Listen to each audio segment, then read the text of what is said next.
Assalamualaikum dan selamat datang. Hari ini, kita nak kupas satu kaedah hafazan Al-Quran yang terus terang memang direka untuk orang yang sibuk macam kita semua. Bayangkan, cuma perlukan 30 minit je komitmen setiap hari. Tapi kan betul ke 30 minit itu cukup? Kita semua ada niat nak hafaz, tapi selalunya masalah yang jadi penghalang. Kerja, keluarga, macam-macam lagi. Jom kita tengok sama ada sistem ni betul-betul boleh jadi jawapan yang kita cari. Okey, inilah dia. Sistem harian 30 minit. Anggap je ni macam blueprint, pelan tindakan yang jelas dan paling penting, boleh dicapai untuk perjalanan hafazan anda. Baiklah, jom kita tengok macam mana 30 minit ni dibahagikan. 5 minit awal kita buat persediaan dan fokus. Lepas tu, 10 minit kita masuk bab hafazan baru. 10 minit seterusnya kita sambung dan ulang. Dan akhir sekali, 5 minit untuk betul-betul lock hafazan tu. Nampak simple kan? Inilah peta kita. Jom kita mulakan dengan fasa 1. 15 minit yang pertama ni. Inilah tapak paling penting untuk sesi hafazan kita setiap hari. Kita akan bersedia dan mula menghafaz. Okey, untuk 5 minit persiapan ni, ada 3 benda je nak kena buat. Simple. Pertama, ambil uduk. Kita bersihkan diri, fizikal dan rohani untuk berdepan dengan kalamullah. Kedua, cari satu pot kegemaran yang tenang.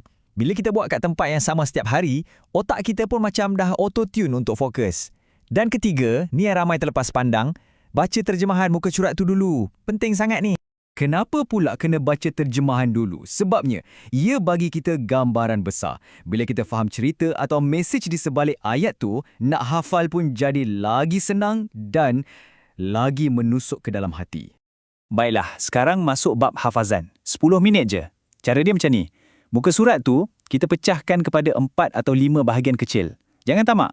Ambil satu ayat, baca sambil tengok mushaf dalam 5 ke 7 kali. Dah rasa macam boleh? Tutup mushaf, cuba ulang dari kepala. 3 ke 5 kali. Lepas tu, baru gerak ke ayat seterusnya. Yang ni tolong dengar betul-betul. Ini peraturan paling kritikal. Jangan gelojoh. Jangan pindah ke ayat baru selagi ayat yang sekarang ni tak lancar sekurang-kurangnya 90%. Kalau tak, kita cuma bina istana pasir je. Asas tak kuat, senang runtuh. Ingat, kualiti bukan kuantiti. Okey, fasa 2, 15 minit terakhir. Kalau tadi kita kumpul link rantai satu-satu, sekarang masanya untuk kita sambungkan semua link tu jadi satu rantai yang padu dan kukuh. Caranya macam mana? Macam ni. Ulang ayat 1 dan 2 sekali harung, tanpa tengok. Dah lancar, tambah ayat 3. Ulang dari ayat 1 sampai 3. Teruskan macam ni sampailah semua bahagian yang kita target hari tu bersambung cantik. Kalau sangkut, jangan panik. Jengok sikit je kat mushaf tu, 1-2 patah perkataan cukuplah. Jangan baca semua balik. Nampak tak? Dia betul-betul macam kita sambungkan rantai. Ayat-ayat yang tadinya mungkin rasa macam berterabur, sekarang dah jadi satu untaian yang kuat. Memang susah nak lupa bila dah buat macam ni. Dan untuk 5 minit terakhir, kita buat quality check. Mula-mula, baca satu muka surat tu sambil tengok mushaf, pastikan tak ada silap. Lepas tu, tarik nafas, baca sekali lagi. Kali ni, dari ingatan sepenuhnya. Nak tahu betul-betul dah lekat ke belum? Cuba bawa dalam solat sunat. Percayalah, feel dia lain macam. Bukan setakat hafal, tapi kita rasa ayat tu. Okey, settle dah sesi 30 minit harian kita. Tapi, kerja belum habis.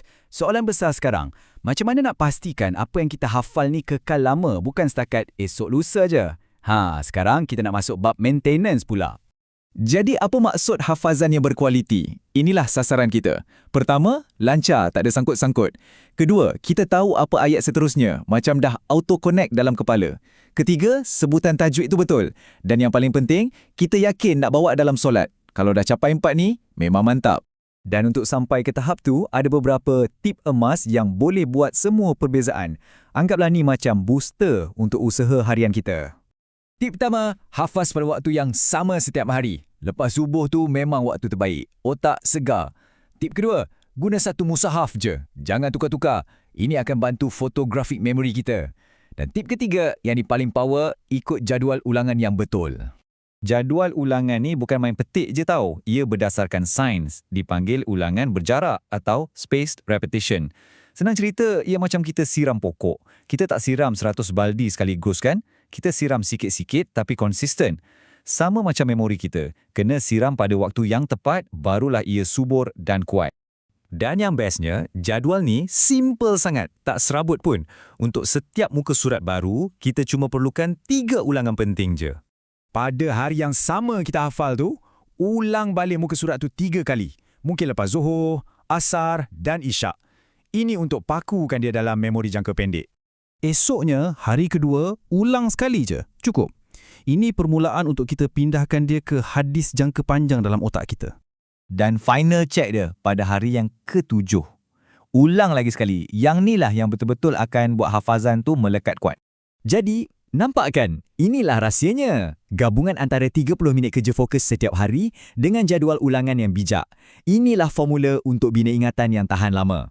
Bukan pasal hafal berjam-jam sampai penat, tapi pasal ada sistem yang cerdik dan berkesan. Kesimpulannya, mesej dia satu je. Rahsia dia bukan pada intensiti, tapi pada konsistensi.